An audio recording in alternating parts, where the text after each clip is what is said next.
2026 కూటమి ప్రభుత్వానికి అత్యంత ప్రతిష్టాత్మకంగా నిలిచినటువంటి పరిస్థితులు ఉన్నాయనే విధంగా చెప్పచ్చు. అయితే గుంటూరు జిల్లా బీజేపీలో ఎలాంటి పరిస్థితులు ఉన్నాయి, 2026లో ఎలాంటి ఫోకస్ చేయబోతున్నారు అనేది జిల్లా అధ్యక్షులు తిరుపతిరావు గారు ఉన్నారు, ఆయనతో మాట్లాడదాం. ఏంటి సార్, ఏంటి అసలు కూటమిలో మీరు ఉన్నారా లేరా అన్న పరిస్థితులు ఏమైనా ఉన్నాయా లేదా? అదేం లేదండి. భారతీయ జనతా పార్టీ, తెలుగుదేశం, జనసేన ఈ మూడు పార్టీలు కలిసే ఏ కార్యక్రమం అయినా చేస్తున్నాము. మూడు పార్టీలు కలిసే నిర్ణయం ఉంటుందండి. ప్రధానంగా చూస్తే బీజేపీకి సంబంధించి ఈ నామినేటెడ్ పదవులు కానీ ఇవన్నీ రాష్ట్ర ప్రభుత్వంలో కొంత అసంతృప్తిగా ఉందనే విధంగా చెప్పారు. ఎట్లా ఉందా, లేకపోతే సాటిస్ఫైగానే ఉన్నారా జిల్లా వరకు? అసంతృప్తి అనేది ఏం లేదండి. జిల్లాలో కూడా మా రేషియో ప్రకారం మాకు వస్తున్నాయి. ఇప్పుడు భారతీయ జనతా పార్టీకి ఎన్ని ఇవ్వాలో, జనసేనకి ఎన్ని రావాలో, అలా మూడు పార్టీలు కలిసి కూర్చొని ఎవరి రేషియో ప్రకారం వాళ్లకు నామినేటెడ్ పోస్టులు కూడా వస్తున్నాయి. ప్రధానమైనటువంటి కొంచెం నామినేటెడ్ పదవులపైన కొంత బీజేపీ అనుకున్నప్పటికీ అవి రాలేదు అనే విధంగా ప్రచారం జరుగుతుంది. దానిపైన అదేం లేదండి. మాకు అప్పుడు సపోజు ధర్మకర్తల మండలి ఆలయాల్లో ప్రతి ఒక్క దాంట్లో మెంబర్ ఇచ్చారు. అలాగే మాకు వైస్ చైర్మన్ పదవులు ఇచ్చారు. అలాగే శ్రీశైలం దేవస్థానంలో చైర్మన్ పదవి ఇచ్చారు. ఏది కూడా రేషియో ప్రకారం జరుగుతుంది, ఇస్తున్నారు. ఎక్కడా కూడా అమరికలు లేవు. ఆ మూడు పార్టీలు కలిసే పనిచేస్తున్నాయి. గత సంవత్సరంలో చూస్తే కొన్ని విషయాలు కొంత కలకలం సృష్టించాయి. అంటే అధ్యక్షుల పైన కానీ లేకపోతే మిగిలిన కొంతమంది మీద. అవి ఇప్పుడు 2026లో ఎలా ఫోకస్ చేయబోతున్నారు సార్ పార్టీని? 2025లో కూడా మేము అనేక కార్యక్రమాలు చేసాం. మా పురంధేశ్వర గారు ఉన్నప్పుడు చాలా కార్యక్రమాలు చేసాం. గ్రామాల్లోకి వెళ్ళడం, గ్రామాల్లో రచ్చబండ కార్యక్రమాలు కానివ్వండి, అలాగే ప్రజల దగ్గరికి వెళ్ళి మన ప్రధానమంత్రి మోడీ గారు ప్రజలకు ఇచ్చినటువంటి సంక్షేమ పథకాలు చాలా ఉన్నాయి. ఇవన్నీ కూడా పాంప్లెట్ రూపంలో మేము డోర్ టు డోర్ వెళ్ళి ప్రజలకు తెలియజేయడం జరిగింది. అలాగే ఈ రాష్ట్ర ప్రభుత్వానికి కూడా కేంద్ర ప్రభుత్వం అనేక నిధులు ఇస్తుంది. రాష్ట్ర ప్రభుత్వం గత 5 సంవత్సరాల్లో జరిగినటువంటి అవమానాలు కావచ్చు, అభివృద్ధి పూర్తిగా కుంటుపడిపోయినది గత ప్రభుత్వంలో. ఈ ప్రభుత్వం వచ్చిన తర్వాత చంద్రబాబు నాయుడు గారు కానీ, పవన్ కళ్యాణ్ గారు కానీ, నరేంద్ర మోడీ గారు మన రాష్ట్రానికి ఎన్ని నిధులు కావాలంటే అన్ని నిధులు ఇస్తున్నారు. కాబట్టి మూడు పార్టీలు కలిపి మన రాష్ట్రాన్ని డెవలప్ చేస్తున్నాయి. మన గుంటూరు నగరంలో కూడా దాదాపు 4 ఫ్లైఓవర్లకి మన కేంద్ర మంత్రివర్యులు పెమ్మసాని చంద్రశేఖర్ గారు ఇవన్నీ తీసుకురాగలిగారు. అలాగే శంకర్లాస్ ఆర్యూబీ కూడా త్వరలోనే పూర్తవుతుంది. చిన్న చిన్న లొసుకులు ఉన్నాయి.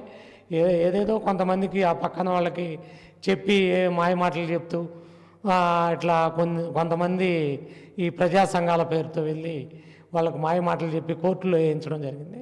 అవన్నీ కూడా క్లియర్ అవుతాయి. వచ్చే సంవత్సరం 2027 జూన్ జూలై కల్లా ఎట్టి పరిస్థితుల్లో ఈ శంకర్లాస్ బ్రిడ్జి కూడా పూర్తవుతుంది.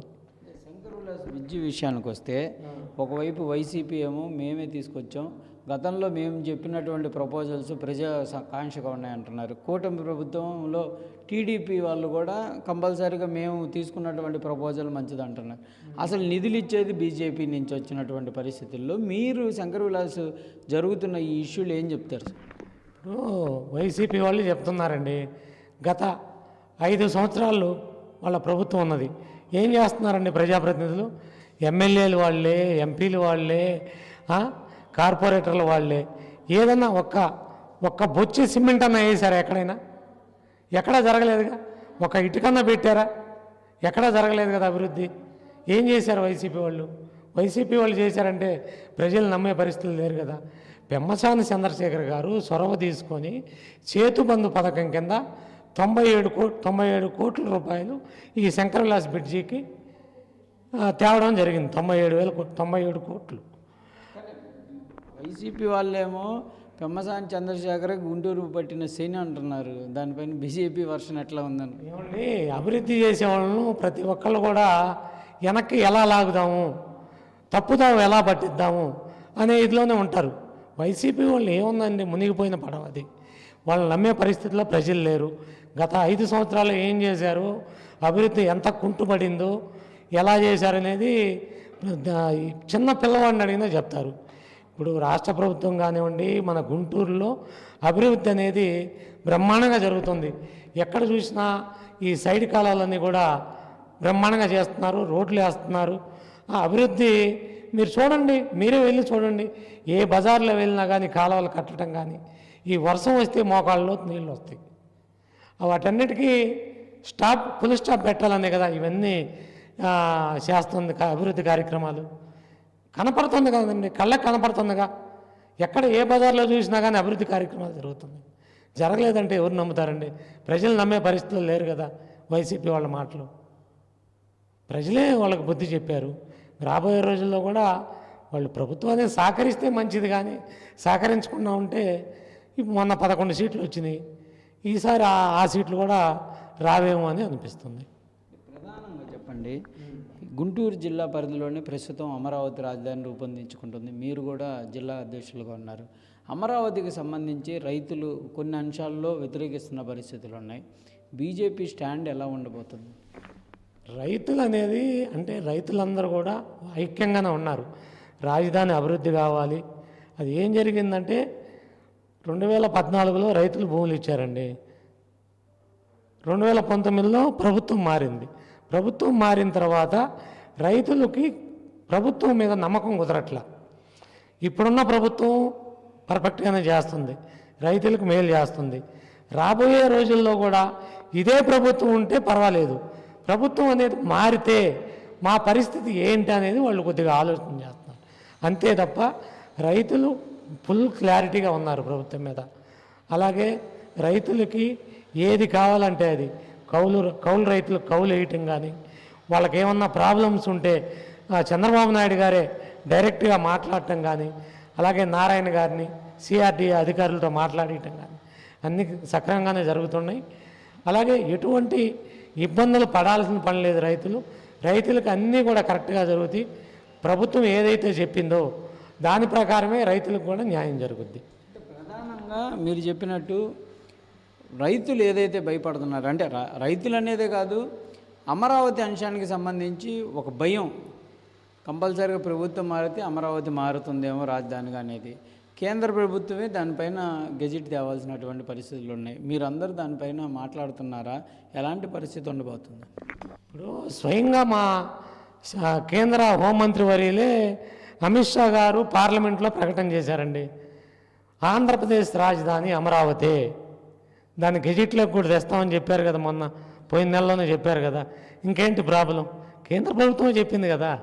చెప్పడం వేరు, ఆర్టికల్గా రావటం వేరు కదా. మొత్తం వస్తుందండి, మొత్తం పేపర్ మీద వర్క్ జరుగుతుంది. పూర్తిగా ఏ ప్రభుత్వం వచ్చినా కానీ రాజధాని అమరావతిలోనే ఉంటుంది. ఏ ప్రభుత్వం వచ్చినా కానీ భారతీయ జనతా పార్టీ అమరావతి రాజధానికి పూర్తి సహాయ సహకారాలు అందిస్తాము. మా యొక్క మేము చెప్పేది కూడా మాకు అమరావతి రాజధాని, వేరేదంటూ ఏదీ లేదు అని మా పార్టీ పెద్దలు చెప్పారు. మేము కూడా అదే చెప్తున్నాం. అందులో డౌట్ లేదు, డౌట్ పడాల్సిన పని లేదు. 2026 సంబంధించి పార్టీకి సంబంధించి ఎలా ఉండబోతుంది? ఏదైనా వినూత్నమైనటువంటి ఆలోచనలతో వెళ్ళే అవకాశాలు ఉన్నాయా సార్? ఉన్నాయండి. మా రాష్ట్ర రథసారథి పివిఎన్ మాధవ్ గారు రాష్ట్ర అధ్యక్షులైన తర్వాత సారథ్యం పేరుతో అన్ని జిల్లాల్లో జిల్లా పర్యటనలు చేసి ఏదైతే ప్రతి ఒక్క జిల్లాలో ఉండే క్యాడర్ను కూడా మంచి యాక్టివ్ చేశారు. అలాగే మొన్న పోయిన నెల 11వ తారీఖు నుంచి ఈ నెల 25వ తారీఖు వరకు ప్రతి జిల్లాల్లో కూడా మాజీ ప్రధానమంత్రి అటల్ బిహారీ వాజ్పేయి గారి విగ్రహాలను కూడా వారి 100వ జయంతి సందర్భంగా ప్రతి ఒక్క జిల్లా కేంద్రంలో పెట్టడం జరిగింది. ఆ సందర్భంగా జిల్లాల్లో ఉండే ప్రతి కార్యకర్త కూడా మంచి యాక్టివ్గా పనిచేస్తూ, అలాగే మా రాష్ట్ర రథసారథి ప్రతి ఒక్క కార్యక్రమాన్ని కూడా ఒక సవాలుగా తీసుకొని కార్యకర్తలందరూ యాక్టివ్గా ఉండాలని చెప్పి వారు చెప్తూ, అలాగే పార్టీని కూడా ముందుకు తీసుకెళ్ళాలి, మన ఆంధ్రప్రదేశ్లో కూడా ఒక గౌరవం అయినటువంటి ఇది మన పార్టీకి రావాలని చెప్పి వారు శాయశక్తులా కృషి చేస్తున్నారు. మేమందరం కూడా ప్రతి ఒక్క జిల్లా అధ్యక్షులు కూడా వారి యొక్క మా అధ్యక్షులు వారు ఏదైతే చెప్పారో దాన్ని సూచా తప్పకుండా పాటిస్తూ 2026లో అనేక కార్యక్రమాలు ఇచ్చారు. జనతా వారధి అని అలాగే మన్ కీ బాత్ కార్యక్రమం కావచ్చు, అలాగే మన ప్రజల వద్దకు పాలన అయితే ప్రజల యొక్క డిమాండ్లు ఏవైతే ఉన్నాయో వాటన్నిటిని కూడా మనం తీసుకొని కలెక్టర్ గారిని కలవటం, ఎస్పీ గారిని కలవటం, ఎంఆర్ఓని కలవటం, ప్రతి వారం జనతా వారధి అని కలెక్టరేట్లోనే ఒక కార్యక్రమం పెట్టి టెంట్ వేసి కూర్చొని ఏ అయితే ప్రజల సమస్యలు ఉన్నాయో ఆ సమస్యల మీద కలెక్టర్ గారికి మెమరాండం ఇవ్వటం అలా చేయమన్నారు. అది ఆల్రెడీ పోయిన నెల నుంచి కూడా మేము చేస్తున్నాం. ఇంకా ఉధృతంగా కూడా పార్టీ కార్యక్రమాలని పూర్తిగా ప్రజల వద్దకు చేరాలని చెప్పి ఏదైతే సమస్యలు ఉన్నాయో ఆ సమస్యలన్నింటిని కూడా ప్రజలు ఏదైతే సమస్యల మీద వస్తారో ఆ సమస్యలన్నింటిని కూడా పరిష్కరించడానికి మా శాయశక్తులా కృషి చేస్తామని చెప్పి కూడా మేము చెప్తున్నాం. ఫైనల్గా జిల్లాకి సంబంధించి 2 అంశాలు, మిర్చికి మద్దతు ధర, కాటన్కి సంబంధించినటువంటి అంశాల్లో కొంత అవినీతి జరగటం, జిల్లా పరంగా చూస్తే ఈ 2 అంశాలు కేంద్రం పరిధిలో ఉండేవి, మద్దతు ధర ఇవ్వటం కానీ లేదా కాటన్ సంబంధించి మీరేమైనా ఫోకస్ చేసే అవకాశాలు ఉన్నాయా? ఇది కేంద్రం దృష్టికి తీసుకెళ్లే అవకాశం ఉంది? మేము ఆల్రెడీ మా రాష్ట్ర అధ్యక్షుల వారికి చెప్పడం జరిగిందండి. మిర్చి కూడా మళ్ళీ మంచి రేట్లు వచ్చినాయి మిర్చి. మీరు ఈరోజు పేపర్లో కూడా చూసి ఉంటారు.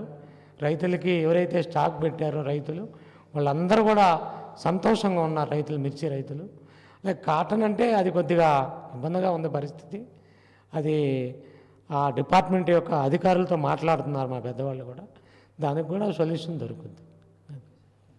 ఇది ప్రధానంగా కూడా బీజేపీ జిల్లాకు సంబంధించినటువంటి అంశాలు. కూటమి ప్రభుత్వంలో భాగస్వామిగా మేమంతా ఉన్నాము. కంపల్సరిగా జిల్లా అభివృద్ధిలో బీజేపీ పాత్ర అనేది కీలకంగా ఉండబోతుందనే విధంగా కూడా జిల్లా అధ్యక్షులు తిరుపతిరావు గారు చెప్తున్నటువంటి పరిస్థితి ఉంది. కెమెరామెన్ సిద్ధుతో సాయి శంకర్, గుంటూరు నుంచి. చరిత్ర సృష్టించినోడు ఇప్పుడు ఆ చరిత్రని తిరగరాయబోతున్నాడు. అబద్ధాల గోడల్ని బద్దలు కొట్టి నిజాలను రాగా మీ ముందుంచబోతున్నాడు. నిజమైన వార్తల కోసం వెంటనే డౌన్లోడ్ చేసుకోండి రా యాప్ని.